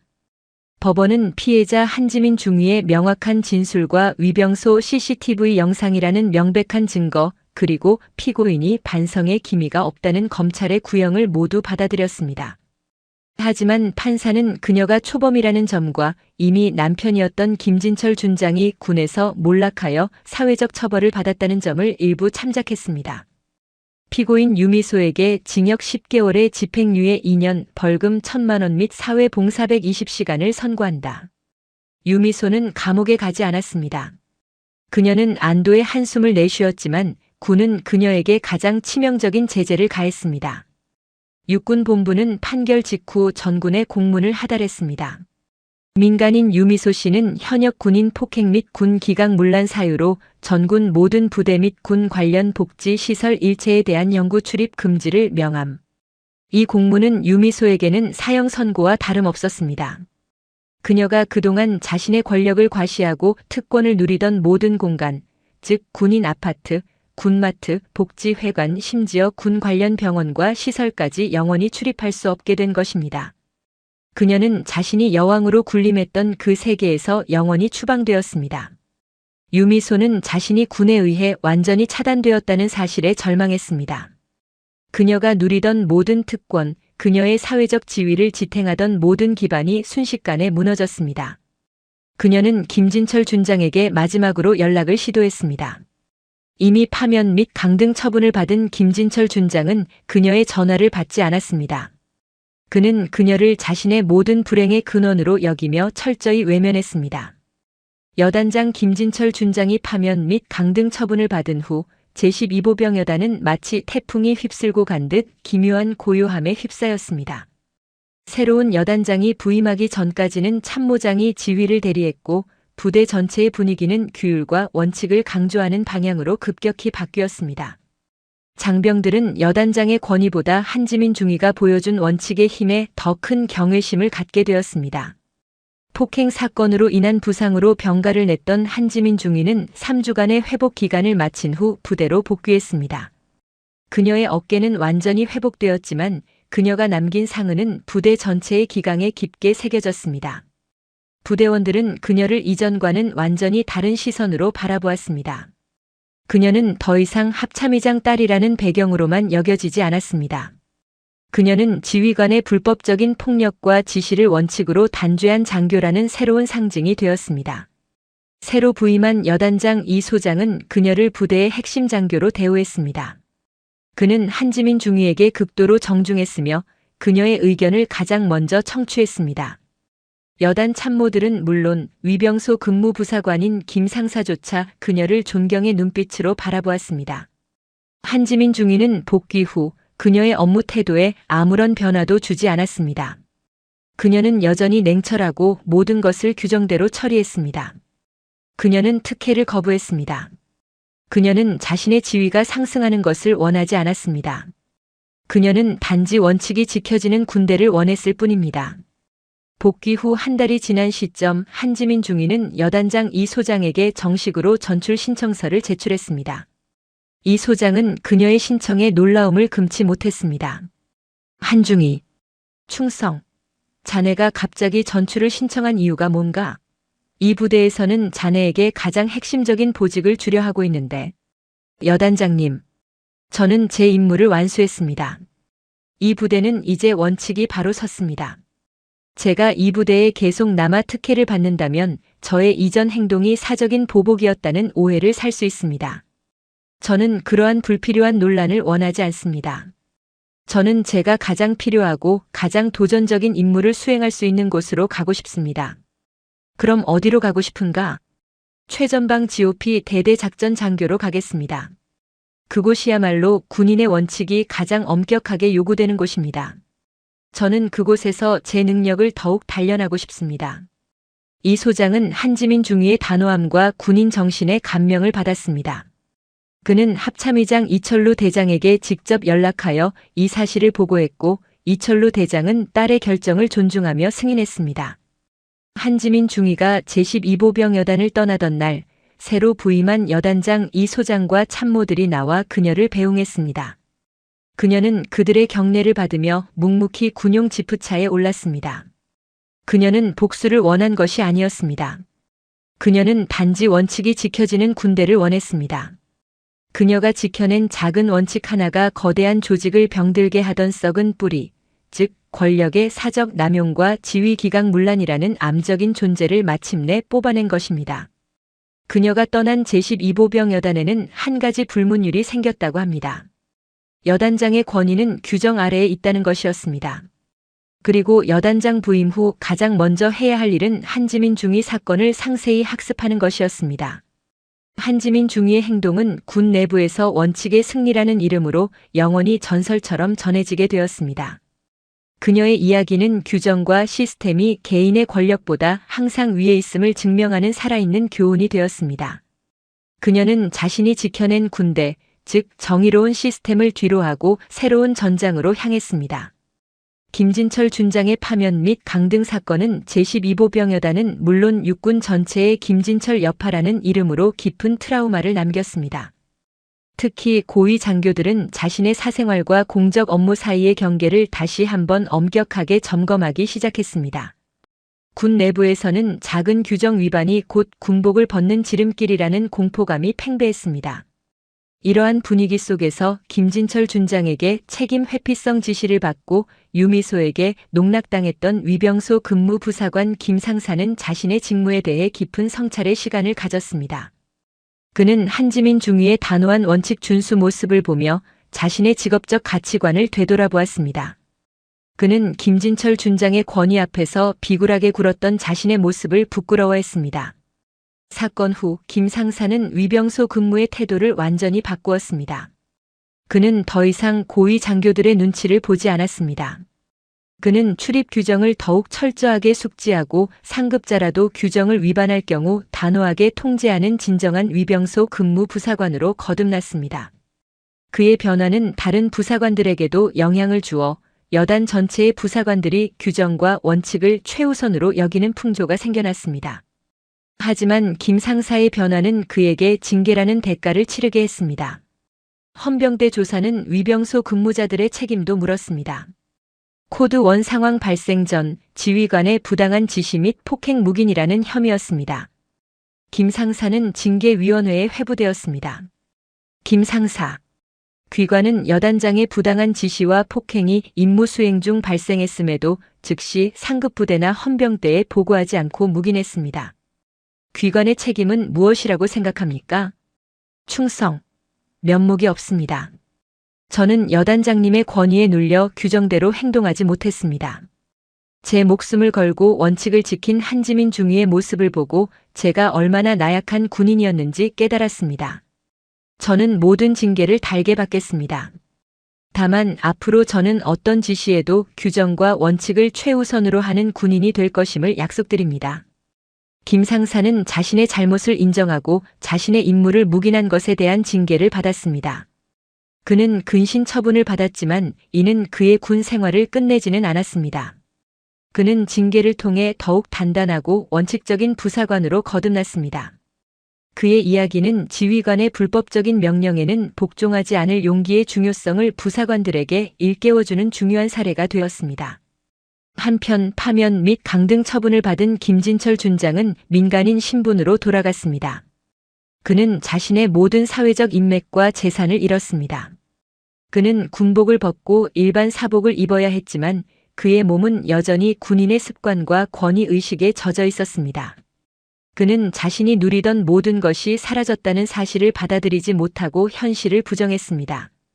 그의 파면 소식은 언론에는 크게 보도되지 않았지만 군 내부와 고위 공직자 사회에서는 엄청난 화제였습니다. 합참의장 딸을 건드린 준장의 몰락이라는 소문은 삽시간에 퍼져나갔습니다. 김진철은 자신의 모든 과거가 규정대로 파헤쳐지면서 자신의 모든 부끄러운 행위가 세상에 드러났다는 사실에 극심한 정신적 고통을 겪었습니다. 그는 고독하고 비참한 나날을 보내야 했습니다. 그의 몰락은 단순히 계급을 잃은 것이 아니라 그의 존재 자체가 사회적으로 소멸되는 것과 같았습니다. 김진철 준장의 파면 및 강등 사건은 육군 전체의 감사 시스템과 인사체계의 구조적인 변화를 가져왔습니다.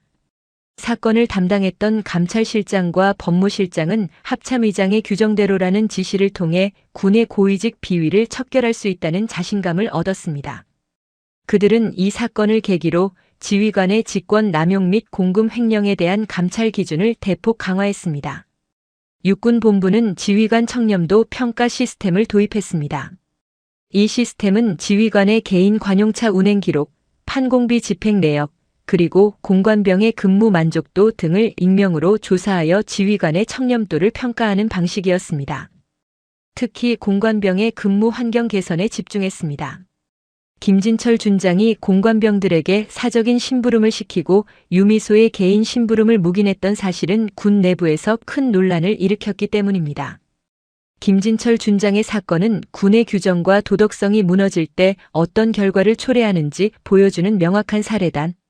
이제부터 지휘관의 개인적인 일탈은 군의 명예를 실추시키는 중대한 범죄로 간주된다. 우리는 작은 불씨가 큰 불이 되는 것을 막아야 한다. 이러한 시스템 변화는 고위 장교들의 사생활에 직접적인 영향을 미쳤습니다. 장교들은 더 이상 부대 공금을 사적인 용도로 사용하는 것을 엄격하게 피했습니다. 또한 관용차 운전병이나 공관병들을 대하는 태도도 완전히 바뀌었습니다. 그들은 부하를 자신의 사적인 시종이 아닌 군인으로서 존중해야 한다는 의무감을 갖게 되었습니다. 한편 사건의 시발점이 되었던 위병소 통제 규정도 더욱 명확하게 재정비되었습니다. 사전 등록되지 않은 민간인의 출입 통제에 대한 규정이 강화되었고 지휘관이라 할지라도 규정을 위반하는 지시를 내릴 경우 근무자가 상급부대에 즉시 보고할 수 있는 익명신고 제도가 도입되었습니다. 이는 한지민 중위가 무전으로 코드 1 상황을 선포한 것과 같은 행동을 제도적으로 보장하기 위한 조치였습니다. 이러한 군의 자정 노력은 군 내부에서는 긍정적인 평가를 받았지만 군 외부에서는 다른 논란을 낳았습니다. 언론은 군대가 합참의장 딸의 복수를 위해 준장을 파면했다는 식의 자극적인 기사를 내보냈습니다. 금수저 장교의 권력 남용이라는 비판적인 시각도 존재했습니다. 하지만 군의 공식 입장은 단호했습니다. 한지민 중위는 자신의 임무를 수행했을 뿐이며 김진철 준장의 파면은 규정과 법에 따른 정당한 조치였다는 것이었습니다. 이철우 참모총장은 언론의 비판에도 불구하고 흔들리지 않았습니다. 그는 합참의장의 지시대로 규정대로 처리함으로써 군의 기강을 바로 세우는 것이 군의 명예를 지키는 길이라고 믿었습니다. 김진철 준장의 몰락은 개인의 비극이었지만 군 전체에는 긍정적인 파급 효과를 가져왔습니다. 군은 이 사건을 통해 스스로의 도덕적 기준을 높이고 지휘관의 권위가 아닌 시스템의 권위를 최우선으로 하는 조직으로 한 단계 도약하는 계기를 마련했습니다.